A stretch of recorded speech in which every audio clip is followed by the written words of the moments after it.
नमस्कार दोस्तों। दुनिया की सबसे तेज छुरी हमारी जबान है और दुनिया के सबसे खतरनाक हथियार हमारे शब्द हैं, जो बिना किसी का खून बहाए लोगों को अंदर अंदर मार सकते हैं। हमारे शब्द हमारी ताकत हो सकते हैं, उसी के साथ ये हमारी सबसे बड़ी कमजोरी भी बन सकते हैं। अगर हमें पता नहीं कि कब, कहाँ और क्या बोलना है, यदि हम सही समय पर सही इरादे के साथ सही शब्दों का प्रयोग करते हैं, तो यह हमें एक सफल व्यक्ति बनाता है। लेकिन अगर हम सही समय पर सही इरादे से सही शब्दों का इस्तेमाल नहीं करते, तो यह हमारे जीवन को नर्क से बदतर बना सकता है।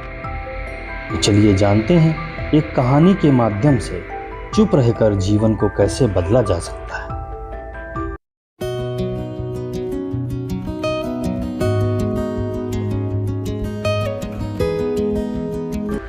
जापान में एक बहुत ही प्रसिद्ध बौद्ध भिक्षु रहा करते थे। उनका नाम आनंद था। आनंद अकेले रहा करते थे। दुनिया के शोर शराबे से जंगल में दूर रहते थे और वह बड़े ही ध्यानी और प्रभु भक्ति थे, इसलिए वह पूरे जापान में प्रसिद्ध थे। एक दिन एक राजकुमार आनंद के पास आया और बोला, हे प्रभु, मैं हमेशा थका हुआ, निराश और परेशान महसूस करता हूँ। मेरा मन बहुत अशांत रहता है। हालांकि मेरे पास सब कुछ है, दौलत है, शोहरत है, सुख सुविधाएं और जो हर व्यक्ति चाहता है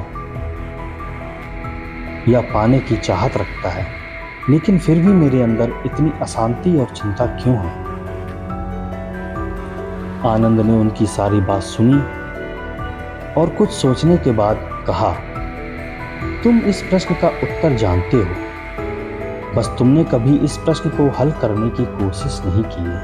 आनंद ने आगे कहा, मैं एक खोज करना चाहता हूँ, क्या तुम मेरा साथ दोगे? इस खोज के बाद तुम्हारे जीवन में किसी तरह की अशांति और चिंता नहीं रहेगी। यह बात सुनकर राजकुमार बहुत खुश हुआ। उसने आनंद से कहा, बताइए, मुझे क्या करना होगा? अपने मन की शांति के लिए मैं कुछ भी करने को तैयार हूं। राजकुमार की बात सुनकर आनंद ने कहा, तो फिर अगले 15 दिन तक मेरे आश्रम में रहेंगे और एक सामान्य व्यक्ति की तरह अपना जीवन व्यक्तित्व करेंगे। और इन 15 दिनों में तुम अकेले और चुपचाप रहोगे, जितना हो सके उतना कम बोलोगे। राजकुमार सहमत हो गया। पहले दिन राजकुमार को लगा कि उसका मन सामान्य से अधिक अशांत और विचलित है। उसके मन में तरह तरह के विचार आ रहे थे और वह आम लोगों की तरह जीवन जीने में असहज महसूस कर रहा था और उसे अंदर से बोलने की चाहत हो रही थी, लेकिन वह चुपचाप रहा। उसके मुंह से एक भी शब्द नहीं निकला। अगले दिन वह वैसे ही पूरा दिन चुपचाप बैठा रहा। अगले 2 दिनों तक बस वह चुपचाप बैठते रहा। लेकिन रात होते ही उसे अंदर ही अंदर शांति का अनुभव होने लगा। उसके लिए अनुभव बड़ा अजीब था। वह खुद से पूछ रहा था कि वह अंदर ही अंदर इतना खुश क्यों है। अगले दिन राजकुमार अकेला चुपचाप बैठा रहा और वह प्रकृति को निहारने लगा। वह फूलों को, फलों को, आकाश में उड़ रहे पक्षियों को देखता रहा। वह अपने जीवन में पहली बार यह अद्भुत दृश्य महसूस कर रहा था कि उसके आसपास कितनी सुंदरता है। अब वह दिन भर प्रकृति की सुंदरता को निहारता रहता और ताजगी महसूस करने लगा। इसी तरह से 10 दिन बीत गए और उसके मन में सारी बेचैनी, सारी हलचल और सभी तरह के तनाव गायब हो गए। 11वें दिन वह सुबह फिर से एकांत में बैठ गया और कुछ मिनट के बाद उसकी आंखें अपने आप बंद हो गईं और वह गहरे ध्यान में चला गया और वह गहरे ध्यान में डूबा रहा। न कोई शब्द, न कोई चिंता। राजकुमार भीतर से असीम शांति और आनंद से भर गया। राजकुमार अपने बाकी 4 दिन इसी तरह व्यतीत करने के बाद आनंद के पास गया और उन्हें प्रणाम किया। फिर बोला, हे विच्छू महाराज, मुझे उत्तर मिल गया। मेरे में इतनी उथल पुथल और चिंता क्यों थी? मैं जान गया कि मेरा मन इतना अशांत और विचलित क्यों था। आनंद मुस्कुराते हुए बोले, बताओ क्या उत्तर मिला तुम्हें? राजकुमार ने कहा, मैं जरूरत से ज्यादा बातें करता था। मैं किसी पर भी अपने शब्द और ऊर्जा व्यर्थ करता था। मैं दिन भर अपने लोगों से फालतू बातें करता था और अकेले में उन्हीं लोगों के बारे में सोचता रहता था।